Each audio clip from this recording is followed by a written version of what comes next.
Bonjour à tous, j'ai le grand plaisir de vous retrouver aujourd'hui dans cette toute nouvelle vidéo dans laquelle je vais vous parler de mes essentiels pour pouvoir bien scraper. Alors, chacune des scrapeuses a ses petites habitudes, a ses petits objets fétiches, a ses petits... Voilà, a son truc à elle pour bien scraper.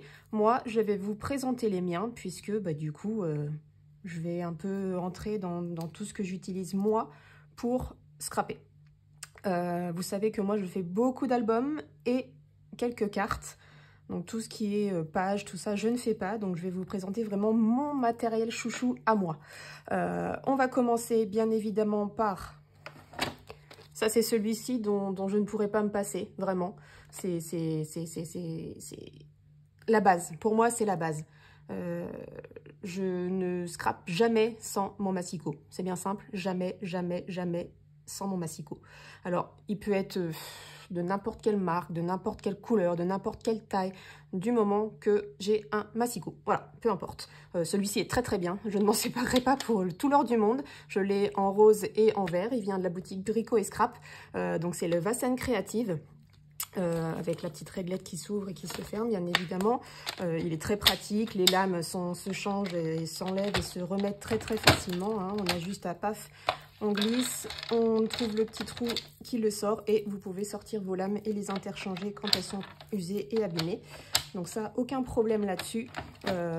C'est mon essentiel. Vraiment, celui-ci, je ne m'en sépare jamais. Mon massicot me suit partout avec moi. Dès que j'ai besoin de scraper, j'utilise mon massicot. Donc ça, c'est la première des choses que j'utilise et que je ne me séparerai pas pour scraper.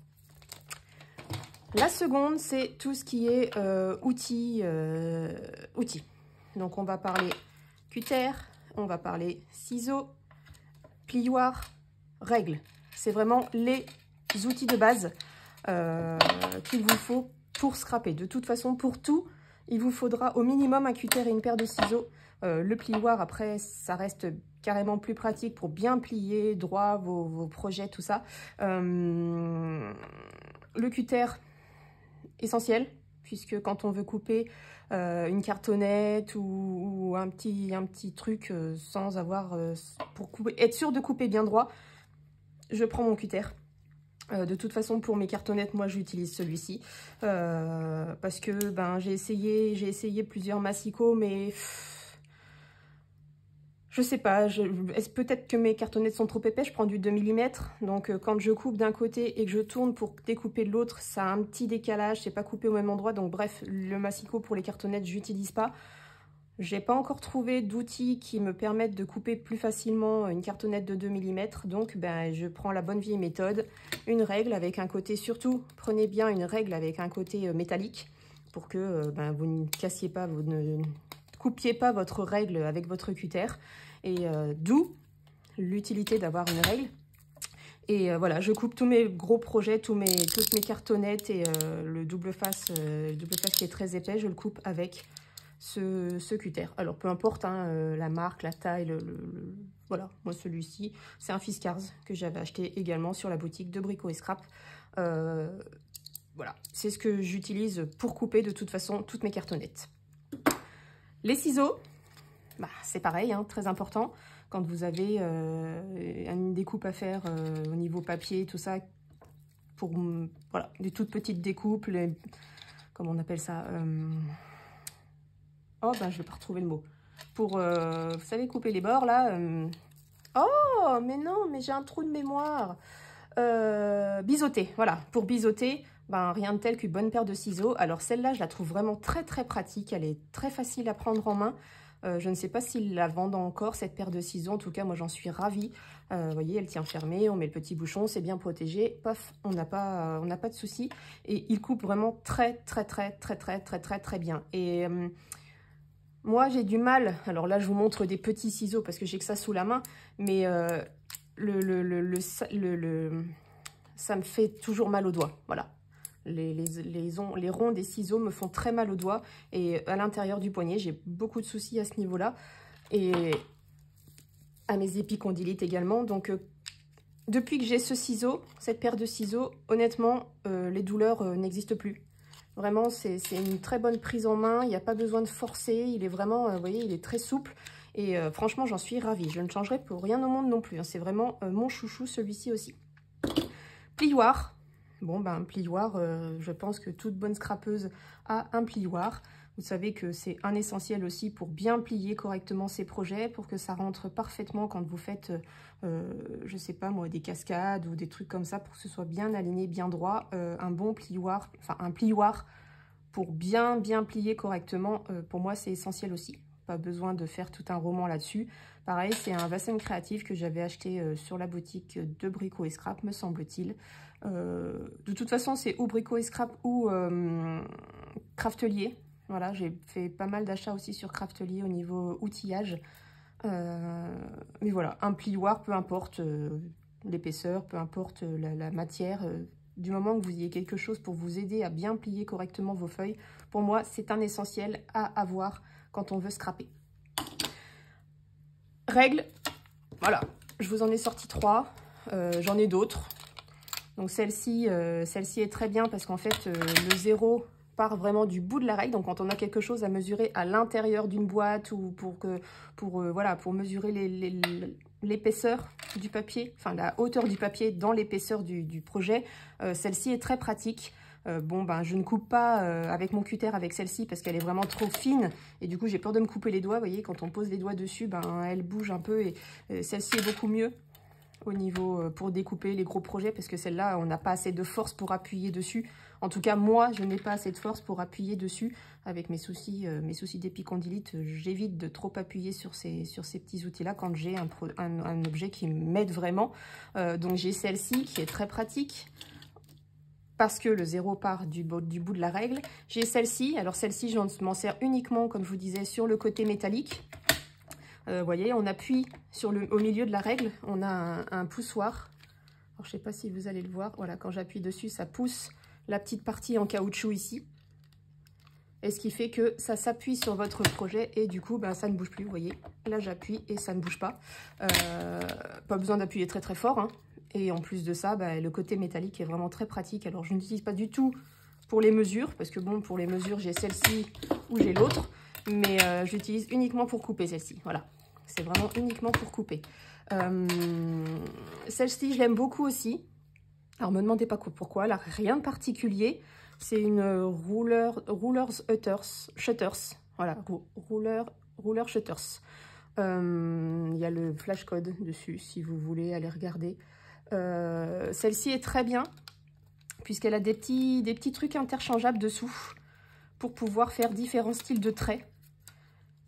Vous voyez, quand on veut faire des pointillés, on peut utiliser celle-ci pour faire des pointillés et celle-ci pour faire un trait, un point, un trait, un point. Vous voyez, je ne sais pas si vous allez les voir là correctement. Voilà, il y a plusieurs embouts possibles qui se déclipsent dessous la règle. C'est juste un petit clips, vous voyez, on peut, je crois qu'il y en a 6 en tout, 6 petits trucs interchangeables comme ceci. Donc après, vous pouvez utiliser la règle toute nue si vous le désirez. Moi, je garde ces deux-là parce que c'est ceux que j'utilise le plus. Et puis voilà, quoi, je veux dire, elle a rien d'extraordinaire, mais je l'aime beaucoup, celle-ci. Hop, je remets, vous voyez, d'une simplicité monstre. Après, il se replie dessous pour ne pas vous gêner quand vous n'en avez pas besoin. Et vous pouvez utiliser votre règle comme une règle normale avec les graduations qu'il y a de chaque côté. Donc voilà pour mes règles. J'utilise ces trois-là en particulier. Après, j'en ai une très grosse, très grande qui vient de chez Craftelier. Quand j'ai des gros projets, elle est très, très bien aussi. Voilà, elle est plus longue. Elle fait 40... je crois qu'elle fait 40 cm de mémoire. Je vais aller vous la chercher.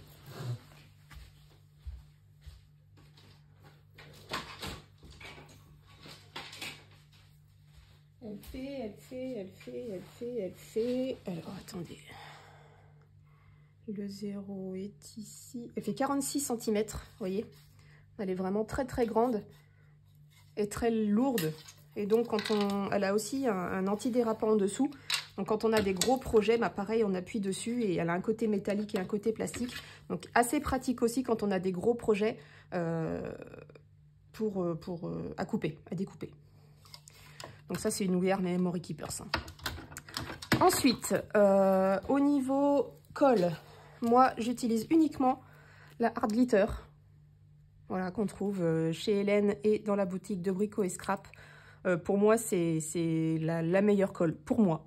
Après, chacun a son jugement, mais vraiment, pour moi, c'est la meilleure colle. Je n'utilise que celle-ci. J'en ai essayé plusieurs et c'est vraiment celle-ci que je trouve la mieux. En plus, avec son petit embout de précision, franchement, vous pouvez très bien coller une toute petite découpe toute fine, comme vous pouvez coller en enlevant, bien sûr, le petit embout qui s'enlève très facilement juste en dévissant. Voilà, on a un plus gros embout et si vous avez un plus gros projet à coller, vous pouvez très bien le coller plus facilement avec l'embout plus large.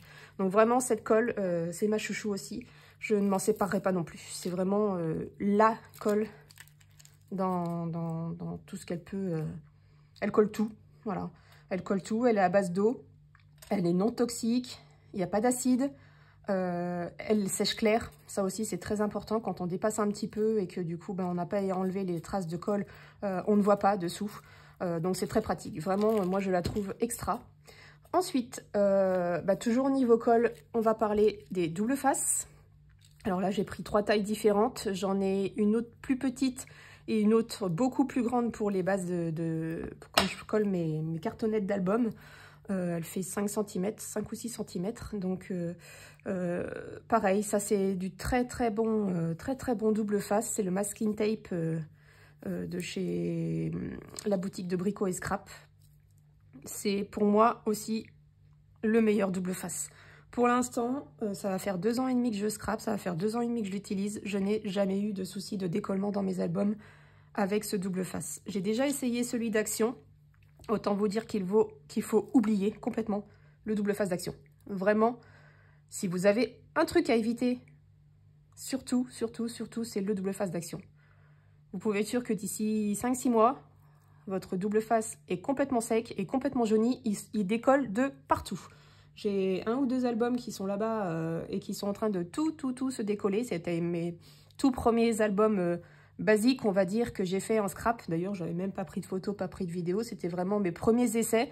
J'avais pris du double face d'Action parce que c'est ce que j'avais sous la main pour démarrer. J'avais vraiment pas investi dans tout le matériel qu'il fallait correctement pour faire mes premiers albums. Et ben honnêtement, oubliez le scotch double face d'Action. Il est nul, vraiment nul.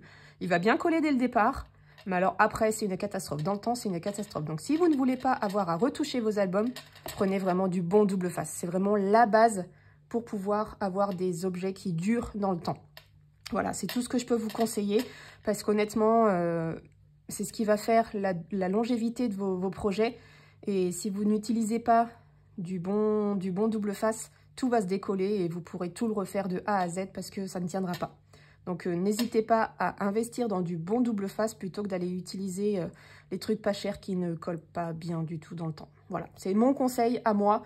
Vous en faites ce que vous en voulez. Moi, honnêtement, je ne retournerai pas au scotch double face d'Action. C'est certain. Ça, c'est certain. Quitte à me serrer un peu la ceinture pour prendre du bon double face, je préférerais me serrer la ceinture plutôt que d'aller acheter le double face d'Action pour être sûr que mon album tienne bien dans le temps. C'est quand même des projets qu'on met du temps à réaliser. C'est des projets qu'on manipule. Voilà, on met des photos, on aime bien les regarder de temps en temps, on les montre à la famille, on les emmène un peu partout pour les montrer, justement. Et si au bout de 6 mois, vous voyez déjà des pages se décoller, le double face est tout jaune, franchement, mais pour moi, excusez-moi du terme, mais ça fait dégueulasse. C'est pas... Non, moi, je recommencerai pas. J'ai essayé, mais honnêtement, je ne recommencerai pas. Ensuite, ça fait partie aussi, pour moi, des essentiels. Après, c'est si vous utilisez, bien évidemment, une machine de découpe pour vos die, pour bien les positionner sur vos papiers, pour pas que ça bouge, pour pas que ça... Voilà. C'est le masking... Enfin, le scotch de masquage que vous trouvez. Alors, par contre, là, Action, hein. Là, Action. J'ai pas besoin d'un truc qui soit d'une qualité extrême. J'ai juste besoin d'un truc qui me tienne mes die sur mon papier sans abîmer mon papier. Action. Voilà. Celui-là, vous pouvez y aller, vous pouvez foncer. Il est génial. Alors, si vous voulez, c'est celui-ci, le Sensitive Masking Tape. Il fait 25 mètres par 25 mm. il est top, hein. Vraiment, pour l'utilisation que j'en ai, il est top. Il est suffisant. Il n'y a pas besoin d'avoir plus, il n'y a pas besoin d'avoir plus fort, il n'y a pas besoin... ça suffit amplement. D'ailleurs, même sur mon dernier album, sur une de mes dernières vidéos, il m'a même déchiré mon papier. Donc, comme quoi, il colle quand même, hein, malgré tout.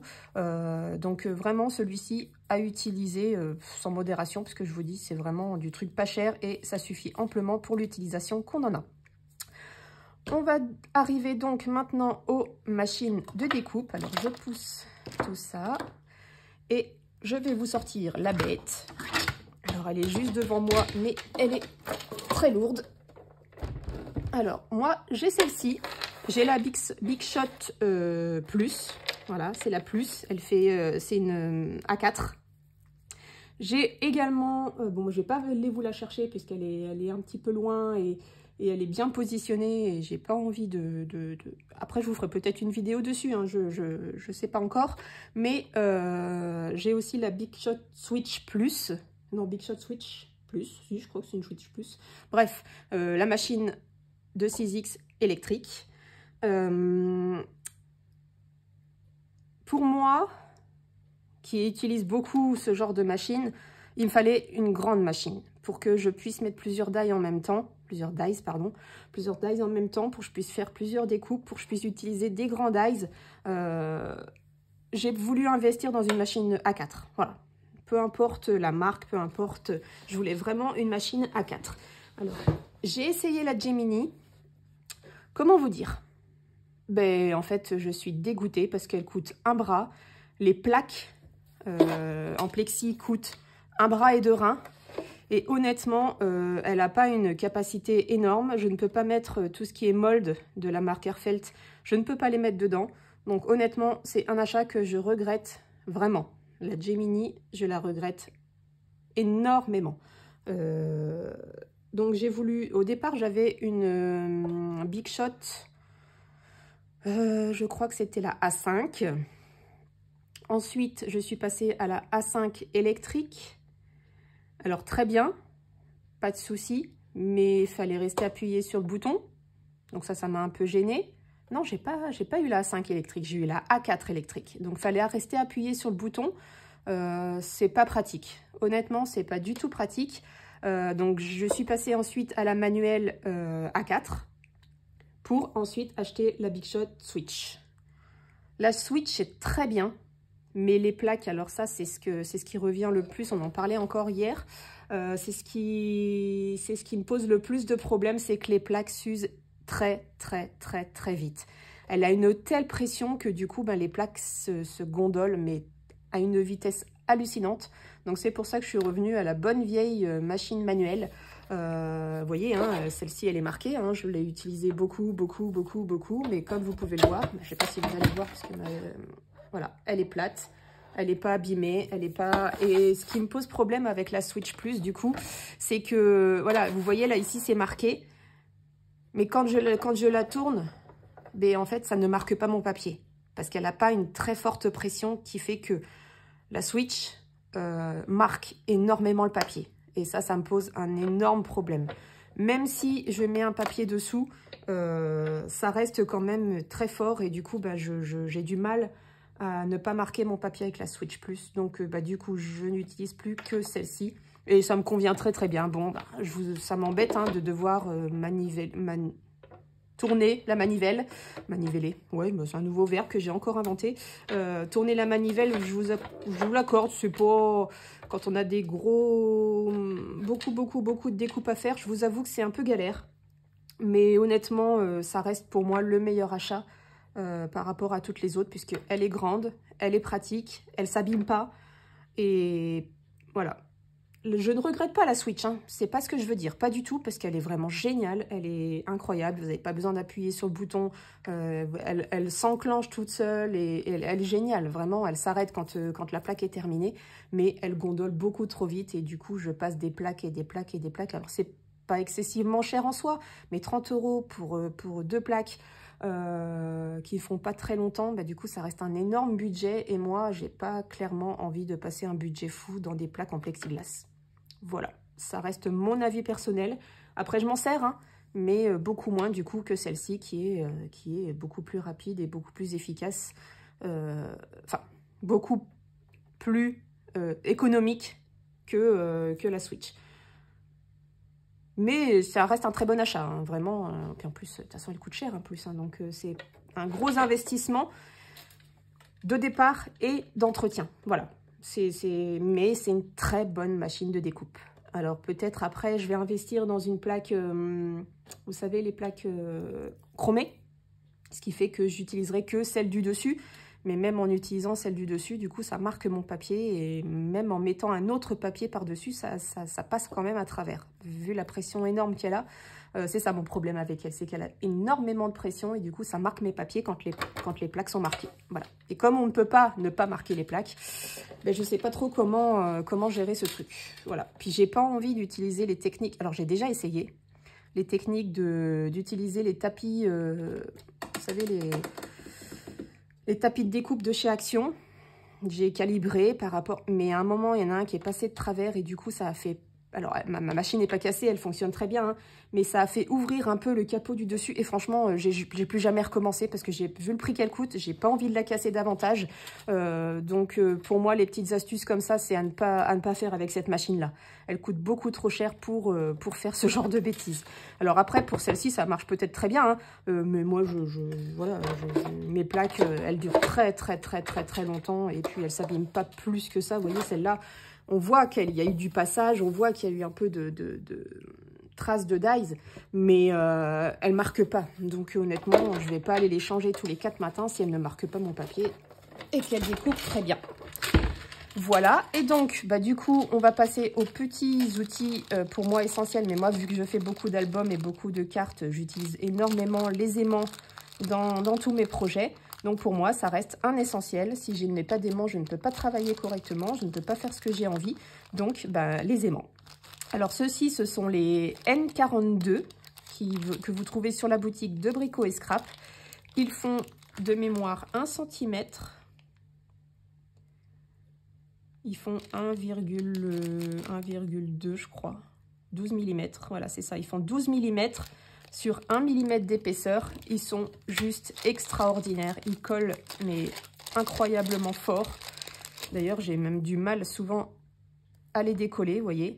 Ils ont vraiment une puissance de... Vous voyez, hein, j'ai pas besoin de les approcher beaucoup. Ils ont une puissance d'adhérence, Bref, vous m'avez compris. Je ne trouve pas mes mots aujourd'hui, ça veut pas. Voilà, c'est pour moi les meilleurs. Les N42 de la boutique de Brico et Scrap. Alors, des aimants, c'est pas donné non plus, hein, mais honnêtement, ils font vraiment très bien leur job. Ils sont juste extraordinairement forts et voilà, ça vous fait un petit moment, quoi. Je veux dire, là, j'en avais commandé 100.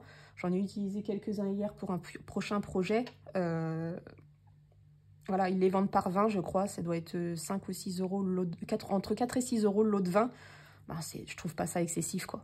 Voilà, moi, je les prends toujours, donc j'en prends 5 lots souvent. Ça me fait un bon moment. Voilà, ça me fait un très bon moment. Et ils sont vraiment très forts. Et donc, pour utiliser, pour mes dies, ben, j'ai besoin d'un petit pic-pic pour... enlever les petits restes qui peuvent se coincer dans mon papier, ben j'utilise celui-ci. Pour moi, c'est celui que je préfère parce qu'il a une bonne prise en main, il a un bouchon, donc pour cacher le pic-pic, ça c'est génial. Et ben voilà, c'est mon chouchou du moment. Alors après, j'ai le touche-à-tout comment on appelle ça, Stampin' Up. Ouais, quoi. Je trouve un peu grand, je trouve pas... Que celui-là, il est tout petit, en fait. Une fois que vous l'avez en main, vous pouvez le prendre dans ce sens-là ou comme un stylo. Il est franchement très facile d'utilisation. Moi, je l'aime beaucoup, celui-ci. Après, je vous dirais, c'est juste un petit accessoire. Vous pouvez prendre une aiguille, vous pouvez prendre... je sais pas, moi, qu'est-ce que j'ai là? J'ai des... Comment on appelle ça? Des pinces à épiler, voilà, vous pouvez prendre une petite pince à épiler, enlever vos trucs. Voilà, je prends ce que j'ai sous la main Et honnêtement, c'est celui-ci que j'aime le plus. Il est petit, il a son petit bouchon et je le reconnais facilement dans ma botte à stylo. Ouais, moi, c'est celui-ci que j'utilise tout le temps. Après, voilà, ça reste un pic, hein. Au départ, je l'avais pris sur AliExpress. C'était un lot de 3. Il fonctionne très bien aussi. C'est vraiment juste une question d'esthétique. Là, pour le coup, ne vous ruinez pas dans un pic-pic. Ça ne sert pas à grand-chose. Voilà. Moi, j'avais bien aimé celui-ci. J'aimais bien la forme. J'aimais bien le fait qu'il soit petit et facilement utilisable. Voilà, c'est un 6X. C'est de la marque 6X. J'ai aussi, alors c'est pas un essentiel, vous pouvez très bien vous en passer. C'est la petite brosse de chez Artis Décor que vous trouvez également sur la boutique de Brico et Scrap. C'est la petite brosse pour pouvoir enlever tous les petits morceaux de papier qui restent coincés dans vos die. Alors ça, je ne le passe jamais sur mon papier parce que je n'ai pas trouvé de technique. Et en plus, le bruit et la sensation de la brosse sur le papier me donne des frissons. Donc je ne fais pas, je ne brosse pas mes papiers avec cette petite brosse parce qu'en plus je trouve que ça marque un petit peu et c'est pas... Voilà, je préfère utiliser le pic-pic. Alors c'est pareil, celle-ci a un pic-pic, voyez, mais je l'utilise que très rarement ou alors vraiment dans les... Parce que là, ce petit pic-pic là, je l'utilise quand je suis à ma table de scrap. Ce pic-pic là, je l'utilise quand je vais... justement enlever mes petits morceaux de papier qui sont coincés dans mes die, et ce pic là je l'utilise dans mes die, celui-là pour mon papier, celui-là pour mes die. Celui-là je l'utilise aussi beaucoup pour enlever les opercules la partie protectrice du scotch double face, et donc celui-là je l'utilise énormément. Celui-là je l'utilise pour mes die, voilà, pour enlever les petits picots dans les tout petits trous qui peuvent être coincés dans les die. Voilà, j'utilise ce pic là. La spatule, honnêtement, je vais être honnête avec vous, je ne l'ai jamais utilisée. Je ne sais même pas à quoi ça peut servir, une spatule. Mais j'ai trouvé le principe du pic-pic dans cette petite brosse vraiment très pratique. Donc j'utilise cette petite brosse pour nettoyer mes die au-dessus de ma poubelle. Et j'utilise le pic quand vraiment j'ai besoin, quand ça part pas avec la brosse, j'utilise le petit pic-pic. Donc voilà. Il me semble que j'en ai fini pour mes essentiels. Bon, bah après, évidemment, hein, stylo, crayon de papier, gomme, ça, je vais pas, mais ça, c'est ce que tout le monde a déjà, c'est ce que tout le monde possède déjà à la maison. C'est comme une règle, tout le monde en a au minimum une ou une équerre ou un truc comme ça pour tracer des traits, ça suffit amplement. Moi, après, voilà, je vous ai montré ce que j'avais à la maison, ce qui me sert tout le temps, quand je scrape, c'est ce que j'utilise à chaque fois. Voilà, comme je fais quasiment, on va dire quasiment que des albums, c'est vraiment mon matériel à moi que j'utilise pour faire les albums, pour faire les cartes. Après, je ne fais pas d'autres projets en scrap. Bon, bah si, je fais du cartonnage de temps en temps, mais ça reste quand même mes produits essentiels. Après, on peut aussi rentrer dans les détails pour, vous savez, le kit reliure pour faire les reliures d'albums. On pourrait faire aussi un essentiel, mais je pense qu'on peut très bien s'en passer. On prend une règle, on prend un crayon, on trace nos traits et c'est tout aussi pratique. Alors effectivement, niveau rapidité, je vous avoue que je ne pourrais plus m'en passer au jour d'aujourd'hui parce que c'est vraiment très pratique. Ça va vite, il n'y a pas besoin de mesurer, on perd moins de temps. Je vais vous les montrer, comme ça au moins vous saurez de quoi je parle. J'en ai deux. J'en ai deux kits et j'utilise les deux, en fait. Donc, on a le kit de chez Craftelier. Alors, celui-ci est très bien parce qu'il a une grande équerre pour faire les coins. Le T. C'est pas une équerre, ça, c'est un triangle. Enfin, bref, ça, c'est pour faire les coins. On a l'équerre qu'on ne retrouve pas dans l'autre kit. Et la petite barre qui a deux... Là, on est à 2 mm sur ce côté-là et on a 1,5 mm de ce côté-là. Là, je crois que ça fait 5 mm. Que je ne vous dise pas de bêtises, c'est pas écrit dessus, mais c'est ça. Le T fait 5 mm. Donc voilà, c'est ce kit-ci que je ne pourrais pas me passer. Alors la petite barre, je vous avoue, je l'utilise que très rarement ou vraiment dans des autres projets. Mais dans mes albums, j'utilise toujours celle à 5 mm. Et je trouve ça tellement pratique, tellement plus rapide à utiliser que de marquer, que voilà, c'est carrément bien. Puis en plus, là, vous avez la règle qui fait 2 cm de large, si je vous ne dis pas de bêtises. Voilà, elle fait 2 cm de large, donc quand vous coupez vos papiers tout autour de votre structure d'album, bah, vous êtes sûr que vos papiers font exactement la même largeur de tous les côtés. Donc je trouve ça, ce kit, vraiment génial. Je ne pourrais plus m'en passer, mais vous pouvez très bien, si vous débutez dans le scrap, ne pas investir dans ce genre de kit. Vous pouvez très bien vous servir de votre règle et de votre crayon, ça passe très bien. C'est pareil, on a des petites marouflettes.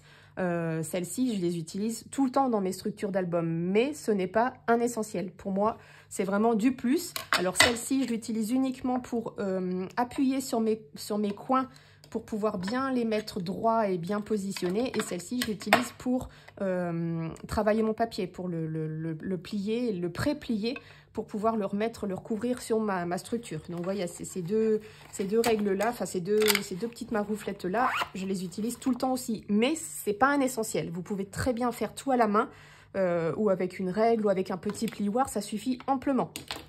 Et donc, le deuxième kit, il est comme ceci. Alors, j'ai fait faire une trousse sur mesure pour pouvoir le ranger. Donc, vous voyez, vous avez aussi le petit outil pour faire les coins. Mais celui-ci est beaucoup plus petit que l'autre. Et c'est ça qui me pose problème.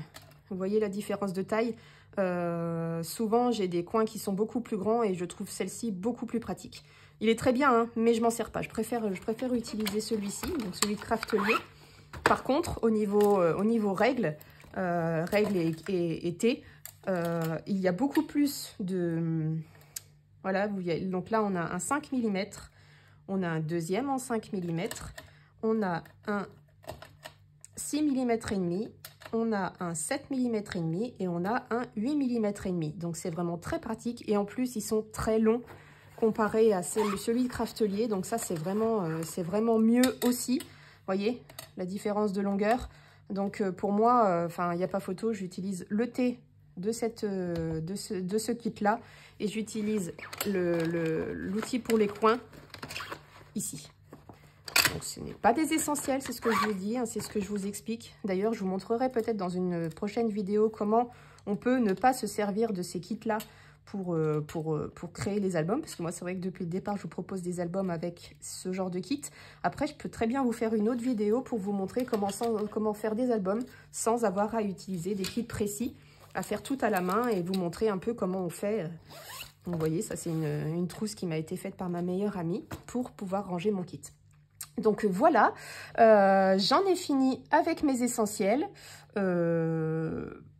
N'hésitez pas à me dire si j'oublie des choses, si vous utilisez d'autres choses. N'hésitez pas à commenter, hein. Vous savez que j'adore vos commentaires, j'y réponds toujours avec grand plaisir.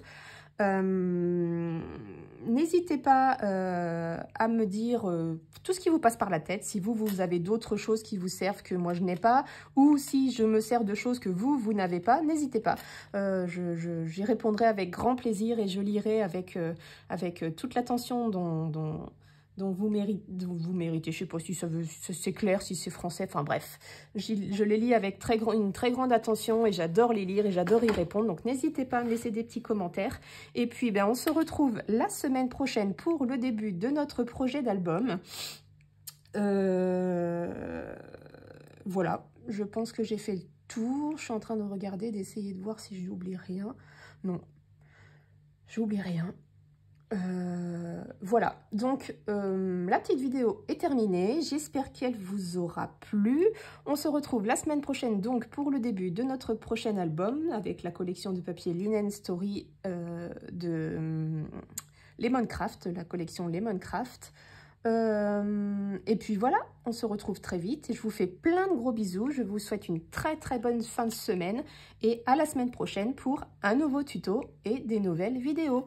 Plein de bisous. Bye bye.